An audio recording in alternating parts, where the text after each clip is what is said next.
नमस्कार मित्रांनो, मी आहे प्रवीण राठोड. तुम्ही पाहता आमचं YouTube channel Tech Marathi Expert. आजच्या व्हिडिओच्या माध्यमातून धाराशिव म्हणजेच आपण उस्मानाबाद जिल्ह्यातील शेतकऱ्यांसाठी एक महत्त्वाची अपडेट बघणार आहोत. आता धाराशिव जिल्ह्यातील शेतकऱ्यांना पीक विमा मंजूर झालेले आहेत. धाराशिव जिल्ह्यातील शेतकऱ्यांसाठी किती पीक विमा मंजूर झालेले आहेत आणि कोणत्या कारणांसाठी हे पीक विमा मंजूर करण्यात आले याची संपूर्ण माहिती आजच्या व्हिडिओच्या माध्यमातून बघणार आहोत. त्यासाठी हा व्हिडिओ शेवटपर्यंत बघा. चॅनलवर नवीन असाल चॅनलला सबस्क्राईब करा. असेच महत्त्वपूर्ण व्हिडिओ तुम्हाला रोज मिळत जातील. तर मित्रांनो, धाराशिव जिल्ह्यातील शेतकऱ्यांना खरीप पीक विमा 2024चा पीक विमा मंजूर झालेले, ज्या अंतर्गत स्थानिक नैसर्गिक आपत्ती अंतर्गत 231 कोटी 5 लाख एवढी रक्कम आता मंजूर झालेली. तुमच्या बँक खात्यामध्ये ही रक्कम जमा झालेली आहे का, नक्की कमेंटमध्ये सांगा.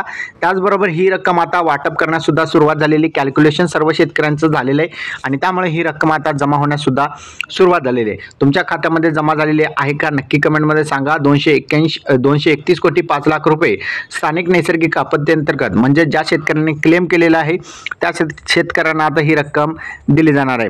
हा व्हिडिओ तुम्हाला कसा वाटला कमेंटमध्ये सांगा. चॅनलवर नवीन असाल चॅनलला सबस्क्राईब करा. धन्यवाद.